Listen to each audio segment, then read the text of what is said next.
Today's tutorial, watercolor techniques. We'll cover fun and unique ways to work your watercolors using things that you probably have around the house. These are simple techniques that I hope you'll try out in your own painting today. Hi guys, welcome back. My name's Shayda Campbell and today's tutorial is all about watercolor techniques. Now, of course, understanding and employing different techniques can make you a better, more proficient watercolor artist, but it can also make you a little more comfortable and free as an artist, and that's what I hope to bring in today's video. So some of these techniques I think will take you right back to kindergarten and art class in primary school, and that's a good thing. I think too often as adults we get really stressed out by creating art, and we have this idea that if we're gonna paint a sunset, well, you pick up your paintbrush and it's between you and the paper and the brush, and you gotta paint that sunset. But what I really hope these techniques will help with is to sort of free you of that stress, and instead of just putting brush to paper and having to create, I think wouldn't it be nice if you could sort of put some water on the paper and watch as the paint bleeds out and turns into this really cool looking sunset, and then you add a little more color, and then maybe you blot some of that paint off with a tissue and that gives the look of clouds. So I think you can see where I'm going with this. These techniques can really help you sort of expand the way you think about painting and help you to paint more like a kid again. And before we get started, I just want to say thank you to everyone who's supporting me on Patreon. It means so much to me. And this year I'm releasing bonus channel content every Friday, Saturday. And if you're interested and you're a fan of the channel, head over to my Patreon site and check it out, because all the bonus content is available for a $2 monthly donation. So I'm starting with some clean water and a synthetic paintbrush and a palette with a little bit of blue and green watercolor paint mixed up and ready to go. And we're gonna jump right in, and the first example that I'm going to give, or the first technique that I'm going to do an example of, is wet in wet or wet into wet. Now this one is really fun to do, and it's a very versatile technique to employ when you're painting. So you start by laying down this puddle of water, and it could be any shape. I'm doing these squares as examples, but say it was the shape of a leaf, or say you wanted to do your whole sky wet into wet. So you're gonna make the page sort of puddle wet, you would call it, nice and shiny wet. And then you're gonna release your watercolor paint into that puddle. So this could be a clear puddle of water. I've got a little bit of blue to tint it so that you can really see it. And now I'm going to go in with a darker blue paint that I've mixed up on the palette, and I'm gonna sort of put that paint into this puddle of wet, light paint or just wet water. And you can see how the paint sort of just seeps out into that wet area. The nice thing about this is that the paint won't go anywhere that's dry. So if you paint a perfect heart on the page and then release the paint into it, it's not normally, unless you really have a ton of paint on there, it's very unlikely that the paint will seep out onto the dry area of the page. So you've got this fun space that you can play with, and just think how, you're really letting go of control when you employ this technique, and just look at the way the paint goes into the water.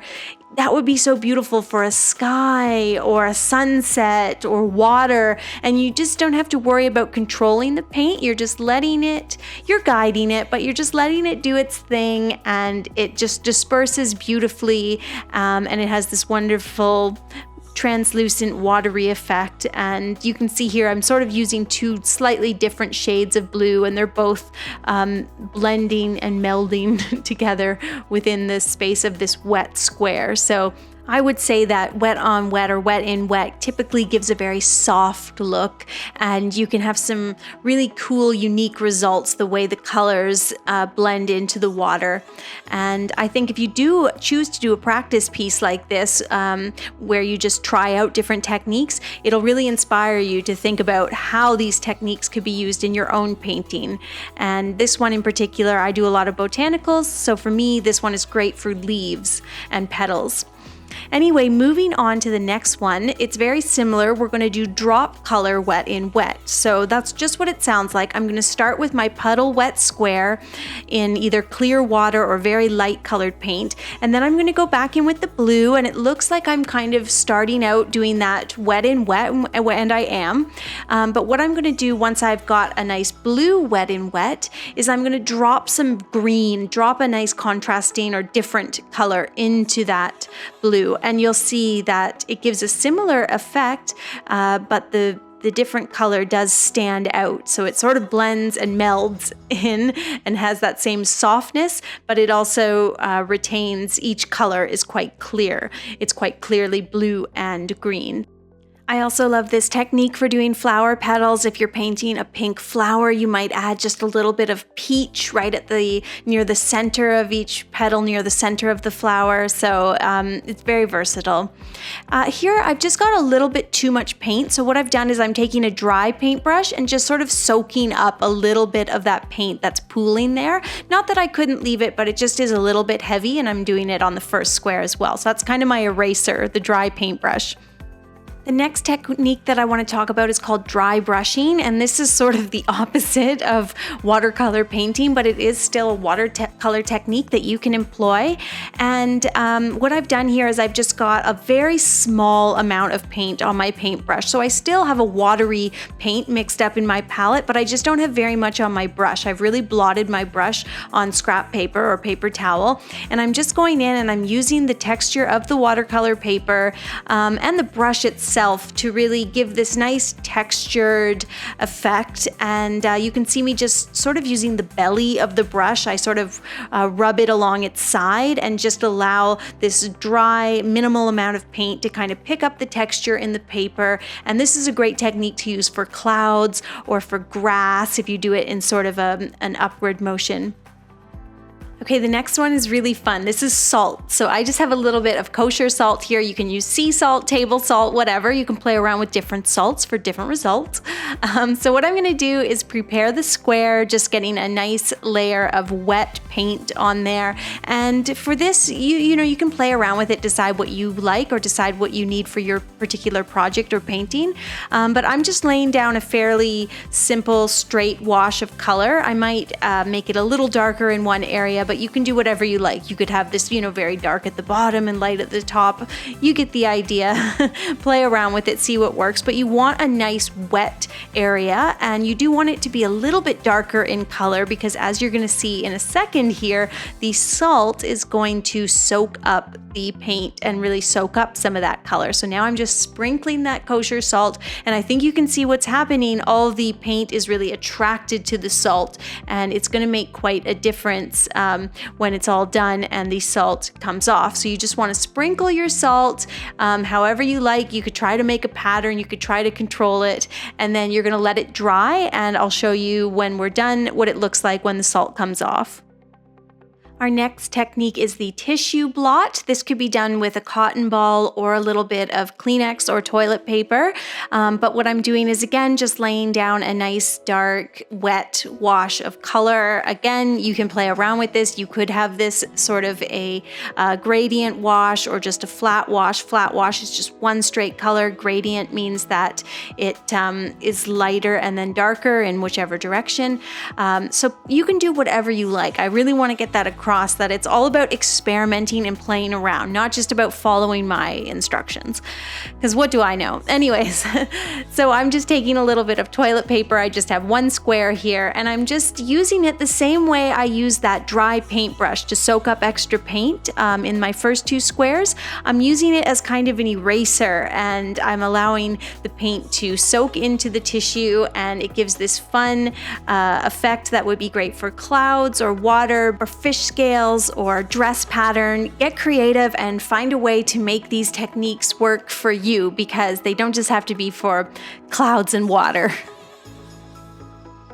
Our next technique uses saran wrap or plastic wrap, and it starts off like most of the others. I'm laying down a fairly flat wash of dark color, and once I've got my square prepared, I'm just going to take a tiny little piece of plastic wrap and I'm going to lay it onto the wet paint. Now this one you really don't have a lot of control, but I think that's a good thing. It's good to let go, see what the materials can do. You'll be surprised at the outcome. Anyway, you leave that saran wrap on the paint and it sort of pools the paint in one area so it dries in a really cool graphic way. And I will show you that when it has dried. It really needs to sit and dry completely for this to work. Next, we are going to do a crayon resist or a wax resist technique, and this is probably my favorite. This one you can actually draw on the paper with your white crayon. So you're just laying down basically some clear wax that you can't really see. And you could draw all kinds of designs. You could try to, it's really hard to see what you're doing, but you could try to put down, I'm trying to sort of do some leaves and vines here. Or you could just have fun and scribble and, make a mess with your white crayon. Another thing is you can actually do a border. So this time I'm going to go around the square with my white crayon. That way I don't have to worry about the paint seeping out of the square. I mean, you never have to worry, as I said, about it going outside of the wet area, but of course you could make a mistake with your brush and make the square the wrong shape or something. Now you can see how this really turns out as I start to layer on the blue watercolor. This beautiful white or clear design emerges, and you can really do some cool, unique, interesting things here with negative space and with allowing that paper to show through. So the wax is a fun technique. And the nice thing about this is that it's something that you would have done in nursery school, but you can use this in your painting work. You can really employ this as an adult artist, but it is this sort of fun, very childish technique that actually I think a lot of these are things you would have done as a kid. And as an adult, we start to feel like, oh, if I'm going to paint, I have to be able to really paint. If I'm going to paint a flower, I need to paint it perfectly. And we don't think about abstracting, and we don't think about using tissue paper, and we kind of don't think about having fun sometimes. So I think that's the beauty of these techniques, is that they allow you to let go a little. And here you can see I'm able to trap some more color in certain areas, so I can trap a different color or a darker shade sort of between areas of the wax. So very versatile. Okay, on to the next thing. For the last two, I just thought, let's just try whatever comes to mind. So one thing I thought was, why don't we try dabbing with a cotton ball? And this is a technique that's definitely, I didn't, come up with this or anything. You could dab Q-tips. You could lay down a wash of paint and then dab Q-tips or cotton balls into it, sort of like the tissue blot that we did. But this is sort of like going another step further with your dry brushing. I'm actually going to lay down a bit of wax here so that I don't make a mess outside of the square. But yeah, this is sort of like going a little beyond your dry brushing, and you've got your Q-tip or your cotton ball here, and you're just sort of laying down this very dry, almost dusty color that's prone to picking up a lot of the texture in the paper because there isn't any extra water there. So let me write down a cotton ball dab, and then we'll move on to our next technique. And for the last one, I wanted to do a similar thing and kind of wing it and just see what I had around the studio that I could grab to create some kind of cool texture or technique. And so I grabbed this hog hair brush that's very stiff, and I thought maybe I could like run it through the paint or something, or do something. So I'm starting out here by just laying down, again, just a nice wash of fairly dark color, and then I'm just going to play around with the brush and see what I can get out of it. So putting some nice green in here. I mean, the idea behind this is just that anything could be a technique. It's not about, oh, I use tissue or salt. Those are techniques that you see often, but you could put anything in here and it could be in your sort of your painting arsenal. You can see me just using the hog hair brush that's very stiff to kind of move the paint around. I'm really able to push it. So I'm just going to mark that. And then as it started to dry, I thought that's not very interesting. So I thought, let me also do a little bit of almost like dry brush stippling with that very stiff brush in a contrasting color, in a different color, in blue. So just playing around and having fun and seeing what I could get out of this brush, because anything could be one of your technique tools. Literally, you can use anything to create a fun texture or a new technique, and no one can tell you it's wrong. So I'm just letting my stuff dry, and then I'm going to come back in. I went and had lunch, so I was gone for an hour, and then I'm going to remove the saran wrap there, and you can see that's quite a dramatic graphic effect. Very difficult to control, but that's a good thing, I think. So that's what it looks like when it's all done. And this is what the salt looks like once I shook the salt off of it. Very cool as well, the way the paint sort of gets soaked up. So my point here today, if you haven't gotten it yet, is try different things in your watercolor. You don't have to be good at painting an object in order to paint that object. You're not a camera, you're an artist. Thank you again for watching. I hope you enjoyed the tutorial. Don't forget to hit the subscribe button, and I will see you next week with a new video.